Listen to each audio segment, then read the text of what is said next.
Farmer's Market. Corner somebody here. Want to talk to? What's your name? Justin Marshall. And you don't even know what I want to talk to you about. No, you're kind of blindsided me here. Yeah, I just grab you and put you there. You're a redhead, so I'm gonna, I can't grab you too hard. I'm terrified of red hairs. Okay. You tried. You had a candidate for mayor in your talk. You got a talk radio show. Yeah, Political Junkies on the campus radio station up at CHSR. Yeah. And you decided to have a talk show. Yeah. We don't have no talk shows in this province. I don't know. I think it's a great thing. I mean, well, we shouldn't say that we don't have talk shows. I mean, what's it called on Rogers? Talk line or? That's not a talk show. That's not a talk show. That's not a talk show. No, only certain people are allowed to call there. Rogers? You mean Voice of the Province? Yeah, or the Voice of the Province. Yeah. No, only certain people are allowed to call there. No, that's not a talk show. All right. So you? Those are your words, not mine. No, of course not. That's my. I'm a blogger. I can get away with this shit. Okay, so. You tried to do a talk show. Did it go well? Yeah, I had the candidate for mayor, Matthew Hayes, on. His campaign team approached me to interview him. He was a good interview. He had some interesting things to say. No, I interviewed him too. I'm talking about the phone calls. Oh, yeah. I opened the phone lines up just to have an open dialogue. And did you have a 10-second delay?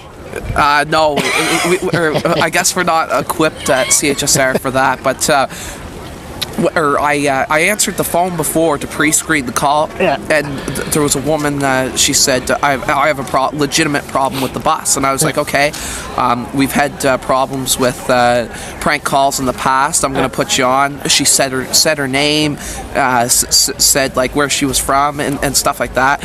I don't know if it really held up, but as soon as I put her on, she's like, yeah, I have a problem with the bus, to Matthew Hayes, and then this guy, like, she handed the phone over to a guy, and he started yelling and screaming about this and that, and it was nonsense. It didn't have anything to do with the bus, so it was quite inappropriate and disappointing that Did somebody they call would do again? That. No, I blocked all the phone lines, and that's what I've done now. I had another candidate there, Andre Faust, on last week, and I'm going to have any phone calls there? No, I just completely blocked it. So basically, how I'm getting the questions now is through Twitter and Facebook. It's safer that way. Yeah, absolutely. So CHSR, we need money to put the 10-second delay in place. I guess so. The only people that get money or seem to get money is you, though. Me? $200 here in the mailbox, $300 there. Only when I'm busted. Only when I'm busted and the cops takes everything I own, then people show up and say, here's a computer. So we can go start a fund for CHSR to have a 10-second delay, right? I guess, yeah. To have a talk show. To have a good, honest, open talk show. Yeah, no, that'd be great for sure. But next week we're having Ian. I don't know how to say his last name, but he's running against Andre. His campaign team also. I can't say. Ian Torno. Latourneau, yeah. He's hopefully he's going to come on next week for the show, and his campaign team approached me to have on that. So basically, I'm trying to get as many candidates on the show. How can they contact you? Just email me at hcstb@stu.ca.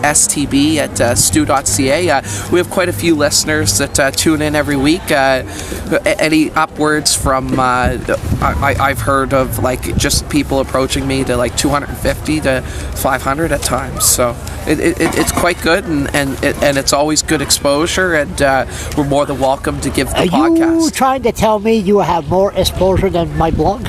No, I wouldn't say that. I mean, what, you're 2 million hits now, or what?